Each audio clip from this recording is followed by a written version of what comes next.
particular client that the lash artist sent us their work. And so we're trying to see what are some things that the artist could have possibly improved on in this set, and what has been done really well, so for them to know to continue doing whatever they're doing, because obviously it's working. So on this work, first of all, I'd love to know what you guys think. I'd love to know if you could write us in the comments what you think of this particular work, and where you see some improvements that could be done. So from what I see is the direction is the first thing that is suffering here. So there's a lot of lashes that are crisscrossed like this. This is something that should not happen. Your lashes should, your client's lashes should be all mostly facing in the same direction and not getting crisscrossed, because that ends up looking a little bit messy. Additionally, if we zoom in, we can definitely see that there is excessive glue applied, which is something that tends to happen in beginning lash artists initially, because they're usually afraid to not put to put too little, so that the eyelash extension will not stick. So they end up putting a little bit too much, and so what ends up happening is they get stickies, and stickies can be very uncomfortable for clients. They just basically 2 or 3 eyelash extensions stick onto the natural lash and ends up being like a glue clump, and then it can poke the client's eye and it can make them feel very uncomfortable. And also it can cause damage, obviously. So in this case, I could definitely see some stickies. I would love to know if you guys see some stickies. Let me know in the comments what you guys think. Now, the inner corners, I could definitely see that this lash artist looks like they started with the middle of the client's eye and then moved on to the outer corners, at which point they started struggling with direction because the lashes are crisscrossed a little bit more in the inner corners, and then they kind of gave up a little bit on the outer corners. They were like, oh my goodness, it looks like maybe the client seemed rushed, or maybe it was taking too long, or maybe the artist was, you know, overwhelmed. So it looks like the outer corner seemed a little unfinished. I think this particular work could have been filled up a little more on the left outer corner. As you can see, there's a little sparse area towards the end. But overall, I mean, it's a decent beginner work. I think that the direction would be the first thing I would focus on. The stickies, I would definitely work on the stickies. One thing that you can check if you're having a lot of stickies, make sure that your glue is not too slow for you. Sometimes lash artists begin with a 2 to 3 second glue, and then they start getting faster, and they keep the same adhesive, and then what ends up happening is that they develop stickies because the glue hasn't had time to dry, and so it will stick to two lashes next to each other together. So make sure that you time yourself and you actually check to see what is your time to apply a lash extension, to isolate and apply a lash extension.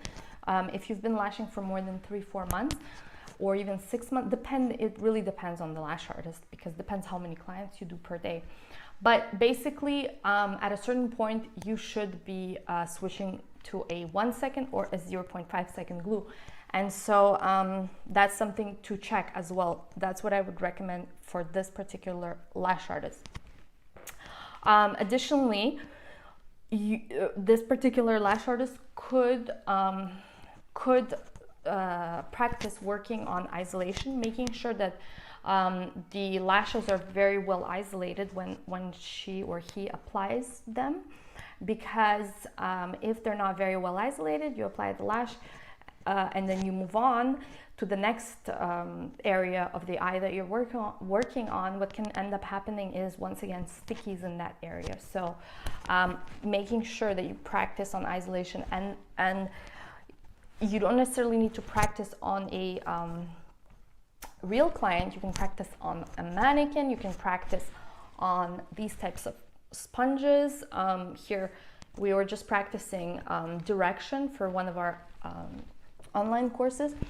But the point is that you don't necessarily need to have a model in front of you. Like some lash artists will say, oh, well, I have no one to practice on, none of my friends want to do it, or my family is busy or whatever. Well, that's fine. If you have a sponge and you have a mannequin head, we have them on our website.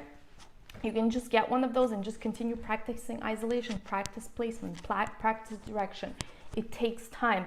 It takes time for your mind to get those micro movements and to start doing them automatically. There's a lot that your brain has to process as you're beginning. You have to remember to isolate. At the same time, you have to remember to make sure that you have 0.5 millimeters away from the eyelid, that you're placing the lash not too close to the eyelid. You have to remember to avoid stickies. You have to make sure your glue condition is perfect. You have to it's if you think about it, it's a lot. It's a lot for your brain to process. So that's why it's so important to practice these different aspects one at a time. So you pick a day, you practice placement. You pick another day, you practice direction. You pick another day, you try to figure out your condition in the room, make sure that your glue is adequate. You time yourself. You check out, okay, what is the speed? What speed should I be working on? Is it correct? Am I having retention problems? Why am I having retention problems? Is it the glue? Is it the client? Is it me? Like, what is it? We actually have a glue retention checklist that we have available. So I'll link that in the description in case you guys are interested. Check it out. It's really, really helpful. It just makes you go through all the different steps that you need to ensure to get really good retention. Okay. Oh, and another thing that you can do here for this particular lash artist is having a good lash mirror, because sometimes the client's eyes are closed, so you can't really see all the problems with direction as their eyes are closed, because there might be issues with direction on the lowest layer, and the lashes could be crisscrossed. So if you have a lash mirror, it actually helps you visualize all the layers, and then you can fix it before the client leaves. Okay, so that's another really important tip, is to make sure that you have a lash mirror to check, and be sure to check your work throughout the set, okay, not just in the end. So this is the last one, and this one is my favorite one because we can see a lot here and we can learn a lot. So from what it looks like to me, it does appear like the lash artist here started with the left eye outer corner because it looks really nice. It looks kind of fairly full. And then she moved on to the right eye outer corners. It also looks fairly full.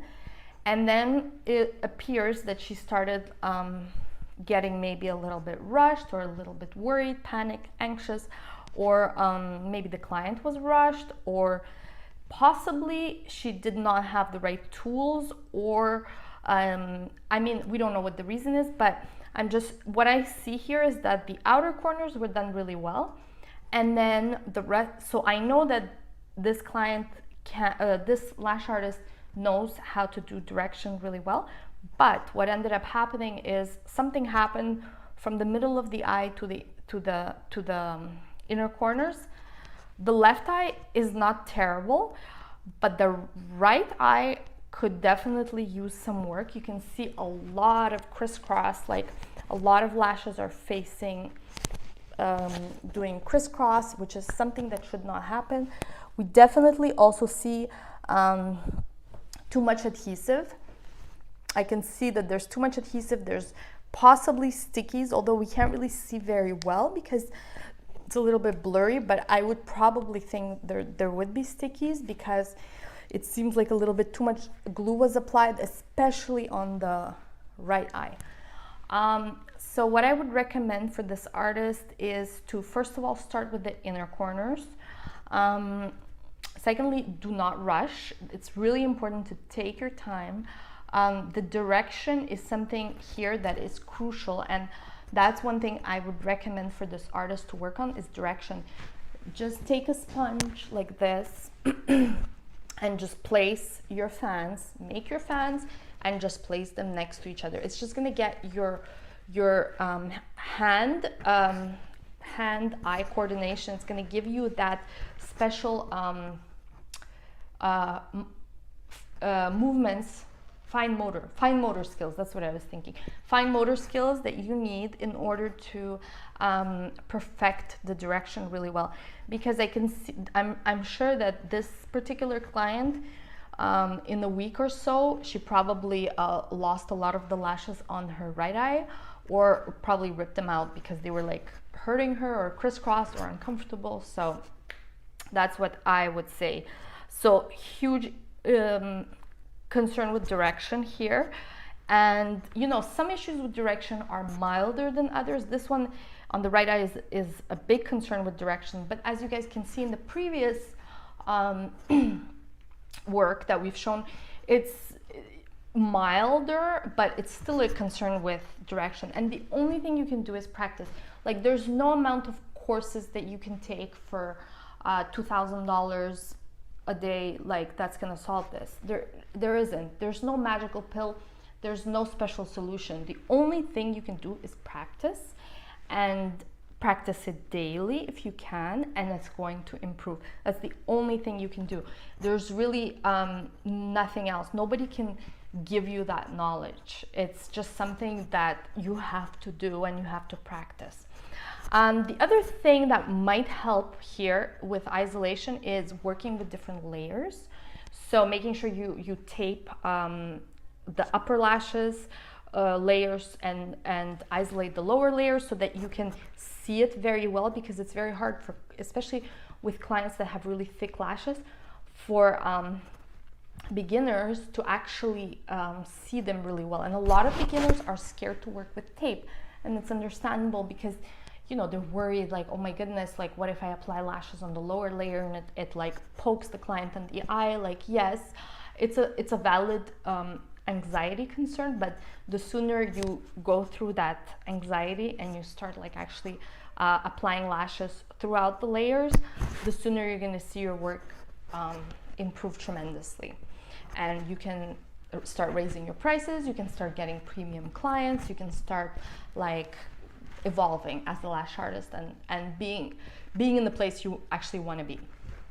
So that's so the gaps obviously are probably because of a lack of direction, not only a lack of direction, but also a lack of working with layers and working with tape. And that tape is incredibly important for lash artists. Like, literally, like, tape and patches like are like so key. That's why there's so many different patches on the market, so many different tapes, because it is so incredibly important.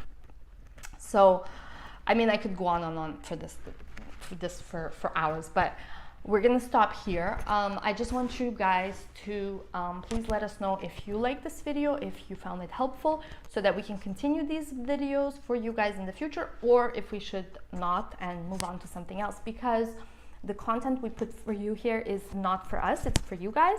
So whatever you guys find helpful, we do more of. And if there's something you don't like, or you don't find helpful, or you think it's useless, there's no point in us taking like an hour out of our day to do it, because obviously we're here to help you, to give you as much helpful information and value. So if there's something else that you prefer to see, we would love to know that as well in the comments.